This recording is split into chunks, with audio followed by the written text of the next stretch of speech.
इंदौर का ये 56 क्षेत्र है और 56 एरिया, यहाँ 56 दुकानें हैं। उस दुकानों की जो है अध्यक्ष जी जो है वो हमारे समीप है। आइए इनसे हम बात करते हैं लोकसभा चुनाव को लेकर, इनका क्या मोटिव है, क्या उद्देश्य है, लोकसभा चुनाव के बारे में क्या सोचते हैं। क्या नाम है पहले आपका? गुंजन शर्मा।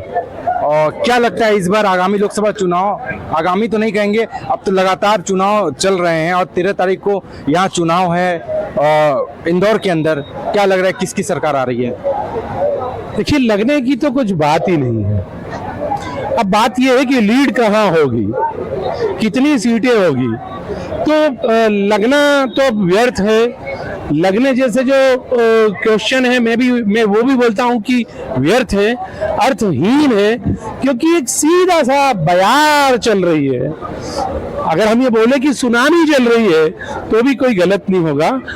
ये एक हिंदुत्व की यात्रा है, सनातन धर्म का चुनाव है और ये चुनाव एक तरफा होगा, बिल्कुल एक तरफा होगा। अच्छा, जो लोग कहते हैं कि जो ये बीजेपी है ये जो है राजनीति करती है धर्म की राजनीति करके ये जीतते हैं, इस पर आपका क्या कहना है? ऐसे लोगों को क्या कहना चाहते हैं आप? तो क्या धर्म की राजनीति ना करें तो अधर्म की करें?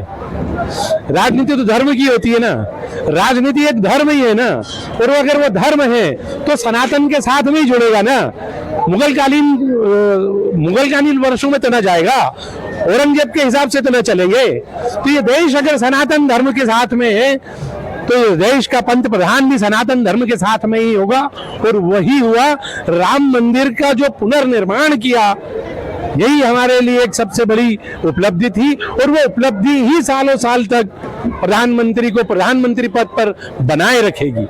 जिन युवाओं का कहना है कि रोजगार नहीं है और लगातार इनके विरोध कर रहे हैं, जो युवा वर्ग है, उनको क्या कहना चाहते हैं कि क्या सच में रोजगार की कमी दिखी, इंफ्रास्ट्रक्चर और सारी चीजें डेवलपमेंट तो दिखी, क्या सच में रोजगार की इनकी कमी दिख रही है इनकी गवर्नमेंट में? आपका क्या कहना है, क्योंकि आपका जो एज है उस हिसाब से आपका अनुभव भी कुछ अलग होगा युवाओं को लेकर? मैं तो नहीं समझता कि यहाँ पर रोजगार की कमी है। जब हिंदुस्तान का इंफ्रास्ट्रक्चर इतना बन गया, जब बड़े बड़े उद्योग आ गए, जब टेस्ला जैसी कंपनी हिंदुस्तान में आ गई, तब रोजगार नहीं है की बात करते हैं।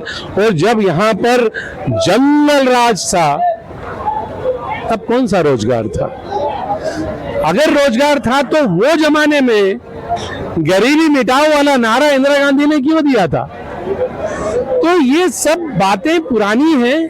हम नए युग की बात करते हैं, नए देश की बात करते हैं, और हम ये बात करते हैं कि जिसने हिंदुस्तान को राम मंदिर दिया है वही काशी भी देगा और वही मथुरा भी देगा। तो बाकी सब व्यर्थ है।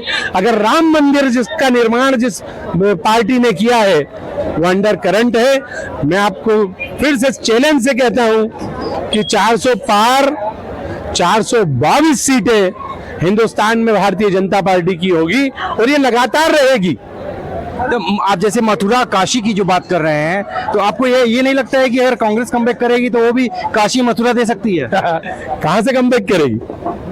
अरे आप जीतने के लिए लड़ोगे तो जीतोगे ना। आप जीतने के लिए लड़ नहीं रहे हो, आप तो हराने के लिए लड़ रहे हो। आपको पहले जीतने के लिए लड़ना पड़ेगा ना। तो कमबैक करने के लिए आप जितनी सीटों को तो लड़ो, तब कमबैक की तो बात खत्म हो गई। अब सब बैक ही बैक है। मैं आपको फिर से बोल रहा हूं कि लाल किले की प्राचीर से सालों साल तक यही प्रधानमंत्री ध्वजारोहण करेंगे और यही चलेगा। राम मंदिर के बाद निश्चित है काशी और मथुरा होगा ही होगा। मतलब आपको ये लगता है कि एक छत्र राज होगा, अब मोदी का ही शासन होगा आगे? है ही। मोदी का नहीं, सनातन धर्म का होगा। सनातन धर्म का राज ही भारत में होगा। वो सनातन धर्म को जो बिलीव करेगा, सनातन धर्म का जो झंडा लेके चलेगा, वही इस देश में राज करेगा। अब मुगल इस देश में आ नहीं पाएंगे। झंडा तो केसरिया ही होगा। हरित क्रांति अब चली गई और मैं नहीं समझता कि इस हिंदुस्तान में पलट के फिर कभी आएगी। जैसा आपने सुना कि ये अध्यक्ष जी हैं, 56 क्षेत्र जो 56 दुकानें हैं उनके ये अध्यक्ष जी हैं। इनका वक्तव्य आप हमारे चैनल के माध्यम से जान पाए हैं। आइए